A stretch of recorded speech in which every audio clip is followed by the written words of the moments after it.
बच्चों नमस्कार। आपने उस प्रमेय को अच्छी तरह से पढ़ लिया होगा, प्रमेय 1.3 समझ लिया होगा। अब हम बात करते हैं इसी प्रमेय पर आधारित एक्सरसाइज 1.3 क्वेश्चन नंबर 1। क्या कहता है प्रश्न? सिद्ध कीजिए कि √5 एक अपरिमेय संख्या है। ठीक है, अब देखिए इसको हल करने के लिए हम थोड़ा सा विपरीत चलेंगे, उल्टा चलेंगे। यह अपरिमेय है, हम इसको परिमेय मानकर प्रश्न को हल करने का प्रयास करेंगे।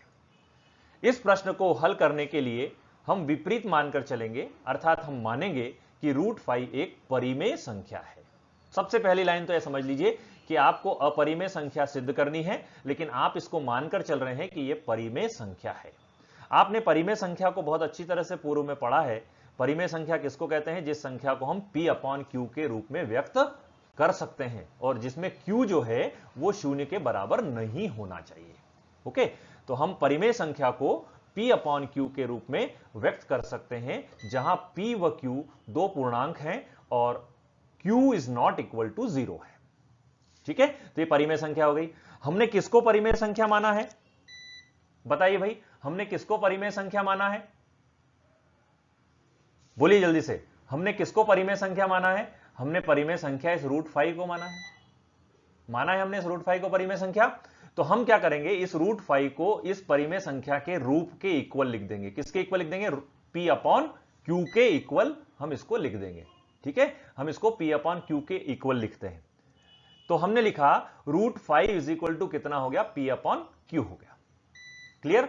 अब यहां एक छोटा सा चीज आपको ध्यान रखना है कि √5 इज इक्वल टू P/Q है।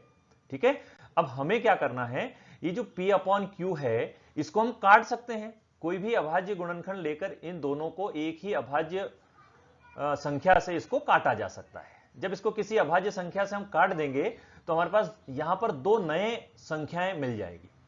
ठीक है, तो हम इसको काटने का प्रयास करेंगे। तो हम यहां पर मानते हैं कि यहां P तथा Q को उभयनिष्ठ गुणनखंड से विभाजित करके A और B प्राप्त कर सकते हैं, जहां A व B सह अभाज्य है। ये थोड़ा सा लाइन आपको पढ़ना पड़ेगा, बड़ा आसान है। उसने कहा है कि P को और Q को उभयनिष्ठ गुणनखंड से विभाजित करें। उभयनिष्ठ गुणनखंड से मतलब एक ऐसी कॉमन संख्या से विभाजित करें कि P भी उससे विभाजित हो जाए और Q भी उससे विभाजित हो जाए। तो जब P और Q एक कॉमन संख्या से विभाजित होंगे तो हमारे पास दो संख्याएं प्राप्त होगी, एक A होगी और एक B होगी, और इन दोनों को हम कहते हैं सह अभाज्य संख्या। सह अभाज्य का मतलब है कि ये अपने अलावा और किसी से विभाजित नहीं होगी, ये एक दूसरे से भी विभाजित नहीं होती है। देखिए इस चीज को मैं यहां आपको एक्सप्लेन करता हूं। मान लेते हैं हमारे पास एक P है और P को मैंने ले लिया थोड़ी देर के लिए 9 ले लिया। P को कितना ले लिया मैंने?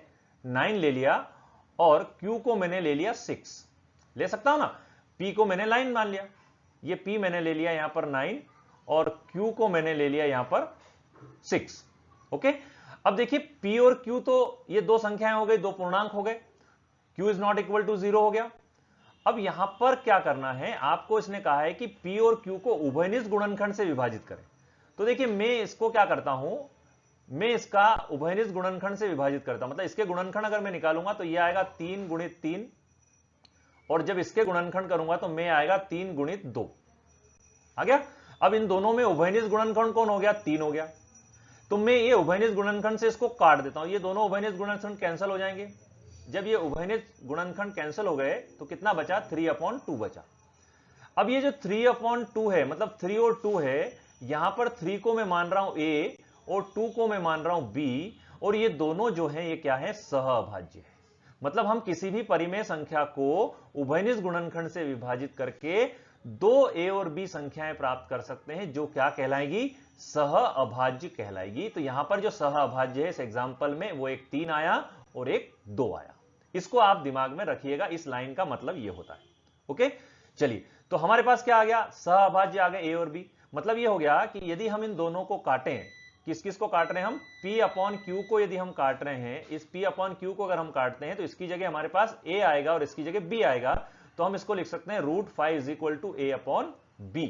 ये लिख दिया मैंने, √5 इज इक्वल टू A/B।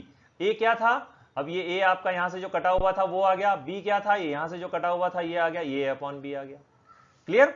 अब देखिए इसको मैं क्या करता हूं, दोनों तरफ से स्क्वायर कर देता हूं। इस √5 को मैं स्क्वायर करूंगा तो बताइए कि √5 का अगर मैंने स्क्वायर किया तो कितना मिलेगा मुझे? √5 का अगर मैं स्क्वायर करूंगा तो ये इधर का भी स्क्वायर हो जाएगा, ये ए स्क्वायर आ जाएगा और ये बनेगा आपका बी स्क्वायर। और √5 के स्क्वायर को कितना लिखा जा सकता है? 5, और ये आ गया ए स्क्वायर अपॉन बी स्क्वायर। तो जब मैं इसको स्क्वायर कर रहा हूं तो ये देखिए मुझे मिला 5 और ए स्क्वायर अपॉन बी स्क्वायर मिला। ओके, अब मैं यहां क्या कर रहा हूं, इसको फिर पक्षांतर कर रहा हूं, इस b को शिफ्ट करूंगा इस 5 की जगह और इस 5 को शिफ्ट करूंगा b की जगह। कर सकता हूं ऐसा? तो देखिए ये बी स्क्वायर 5 की जगह गया तो यहां बी स्क्वायर आ गया, और इस 5 को बी स्क्वायर की जगह लेके आया तो ये 5 यहां आ गया। अब मेरे पास मिला है मुझे B square is equal to A square upon 5। दिख रहा है आपको? B square is equal to A square upon 5। अब ये जो 5 है, ये 5 किसको विभाजित कर रहा है बताइए?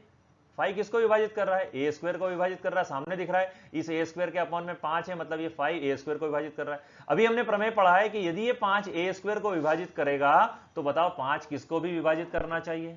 बोलिए जल्दी से, अगर प्रमेय याद है तो। हमने पढ़ा 5 यदि ए स्क्वायर को विभाजित करता है तो 5 किसको विभाजित करेगा? ए को विभाजित करेगा। बहुत बढ़िया, तो यही स्टेटमेंट हम यहां पर नीचे लिख देते हैं। हम लिख रहे हैं कि यदि 5 ए स्क्वायर को विभाजित करता है तो ये 5 जो है ए को भी विभाजित करेगा। यही है आपका थ्योरम नंबर 1.3। क्लियर? देखिए हमने यहां पर इस प्रमेय का उपयोग कर लिया। अब देखिए हम क्या करते हैं, अब इसमें आगे बढ़ेंगे कि जब 5 ए स्क्वायर को विभाजित कर रहा है तो 5 ए को भी विभाजित कर रहा है। इसका मतलब क्या हुआ? ये जो 5 है जो ए स्क्वायर को भी विभाजित कर रहा है, ए को भी विभाजित कर रहा है, मतलब ये इसका गुणनखंड है। तो हम यहां पर लिखते हैं कि चूंकि ए जो है वो 5 के द्वारा विभाजित हो गया। यहां पर हो रहा है कौन से प्रमेय से? प्रमेय नंबर 1.3 से। इसका मतलब 5 क्या है? ए का एक गुणनखंड है। जब ये 5 ए का एक गुणनखंड है तो हम इसको इस तरह से लिख सकते हैं। हम मान लेते हैं कि जब ए का गुणनखंड 5 हो गया तो ए कितना हो गया आपके पास? ए इज इक्वल टू 5c मान लिया हमने। तो देखिए ए के कितने गुणनखंड दिख रहे हैं इसमें? 2। एक तो 5 है और एक कौन है? c है। c की वैल्यू कुछ भी हो सकती है यहां पर। ठीक है, ये जो चीज हमारे पास आ गई, ये चीज आपको दिमाग में बिठानी है। क्यों लाए हमने कहा है कि 5 ए का गुणनखंड है, तो हमने इस 5 को ए के गुणनखंड के रूप में इस तरह से मान लिया। तो a इज इक्वल टू कितना हो गया? 5 इंटू सी हो गया, मतलब यहां पर ये 2 गुणनखंड हो गए। अब हम क्या करेंगे, इस a की जो वैल्यू है, इस a की वैल्यू को यहां पर इक्वेशन नंबर 1 में लिखेंगे। कहां पर लिखेंगे हम? इक्वेशन नंबर 1 में लिखेंगे। ठीक है, तो इक्वेशन नंबर 1 में यहां पर आपको 5c लिखना है। तो आइए हम लिख देते हैं। देखिए हमारा ये बना B square is equal to 5c का होल स्क्वायर अपॉन 5। अब आप इसको सॉल्व करिए।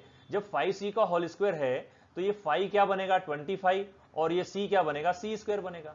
तो अगली लाइन में हम इसको लिखेंगे B square is equal to 25c square upon 5। अब यहां क्या करिए आप, इस 5 से इस 25 को कैंसिल कर दीजिए तो आपको कितना मिलेगा? तो अगला लाइन क्या बना आपका? B square is equal to कितना हो गया? 5c स्क्वायर हो गया B square is equal to 5c square. अब देखिए हम इसको और क्या लिख सकते हैं, तो हम इसको लिख सकते हैं c square is equal to B square upon 5। अब यहां पर देखिए ये बी स्क्वायर को 5 डिवाइड कर रहा है, बी स्क्वायर को 5 विभाजित कर रहा है। अब देखिए बी स्क्वायर को यदि 5 विभाजित कर रहा है तो यही 5 किसको भी विभाजित करेगा? बी को भी विभाजित करेगा। कौन सी थ्योरम से? अभी हमने पढ़ी है 1.3 से। तो हम यहां पर लिखेंगे, यहां 5 बी स्क्वायर को विभाजित करता है, अतः 5 क्या करेगा? बी को भी विभाजित करेगा। कौन से प्रमेय से? 1.3 से। अब देखिए 5 बी को विभाजित कर रहा है, मतलब ये 5 किसका गुणनखंड भी हो गया? बी का गुणनखंड भी हो गया। यही लाइन अपनों ने पहले पढ़ी थी कि 5 यदि बी को विभाजित करता है, यही लाइन हमने पहले पढ़ी थी कि यदि 5 बी को विभाजित करता है, यदि 5 बी को विभाजित करता है तो ये 5 क्या है? बी का भी गुणनखंड होगा। ठीक है, अब हम समीकरण 1 और 2 से क्या पा रहे हैं? अब हम समीकरण 1 और 2 से क्या कर रहे हैं कि 5 जो है वो ए और बी दोनों को विभाजित करता है। अब जब 5 ए और बी दोनों को विभाजित करता है तो क्या हुआ? 5 ए और बी दोनों का कौन सा गुणनखंड हो गया? उभयनिष्ठ गुणनखंड हो गया। जब ये 5 दोनों को विभाजित करेगा तो 5 ए में भी आ रहा है और 5 बी में भी आ रहा है, मतलब ये कौन सा गुणनखंड हो गया? इसका उभयनिष्ठ गुणनखंड हो गया। अर्थात 5 ए और बी दोनों का क्या हो गया? उभयनिष्ठ गुणनखंड हो गया। लेकिन हमने क्या माना था कि ए और बी क्या है, सहअभाज्य है। सहअभाज्य मतलब इनका कोई भी गुणनखंड उभयनिष्ठ होना ही नहीं चाहिए। तो अब हमारा क्या हो गया, सब जो हमने माना था वो उल्टा हो गया। इससे हमारे इस तथ्य में विरोधाभास उत्पन्न हो गया, विरोधाभास प्राप्त हो जाता है। क्या विरोधाभास हो गया कि ए और बी में एक के अतिरिक्त कोई दूसरा गुणनखंड नहीं है, अर्थात ए और बी क्या है, सहअभाज्य है। ये तो हमने माना था, लेकिन यहां पर देखिए ए और बी का एक ही गुणनखंड आ गया। कौन सा गुणनखंड आ गया, वो 5 आ गया। तो ये जो विरोधाभास हमारा उत्पन्न हुआ है, ये क्यों हुआ, क्योंकि हमने वहां पर उल्टा माना था कि हमें √5 को अपरिमेय संख्या बताना था। हम क्या मानकर आ रहे थे, उसको परिमेय संख्या मानकर आ रहे थे। ठीक है, तो यह विरोधाभासी परिणाम हमारी गलत कल्पना से प्राप्त हुआ है। गलत कल्पना कौन सी है आपकी, गलत कल्पना आपकी यह है कि √5 को आपने क्या माना है, बोलिए क्या माना है, परिमेय संख्या माना है। ओके, इसलिए हमारा जो कल्पना है वो गलत है। अर्थात हम ये कहेंगे कि यहां पर √5 जो है वो एक परिमेय, √5 जो है, सॉरी, √5 जो है वो एक अपरिमेय संख्या है। क्या है, √5 एक अपरिमेय संख्या है। ओके, यही हमको प्रूव करना है। ठीक है, आ गया समझ में। इसको बहुत अच्छी तरह से पढ़िएगा, समझ लीजिए। और भी आपकी बुक में क्वेश्चंस हैं जिसमें कहा है √5 की जगह √2 बताया है। तो आपको कुछ नहीं करना है, इस पूरे क्वेश्चन में जहां हम 5 को लेकर क्वेश्चन को सॉल्व कर रहे हैं, वहां पर आप किसको लेकर क्वेश्चन को सॉल्व कर लेंगे, 2 को लेकर क्वेश्चन को सॉल्व कर लेंगे। ठीक है, आप इस प्रश्न को सॉल्व करिए। हम इसके बाद मिलते हैं अगले प्रश्न के साथ।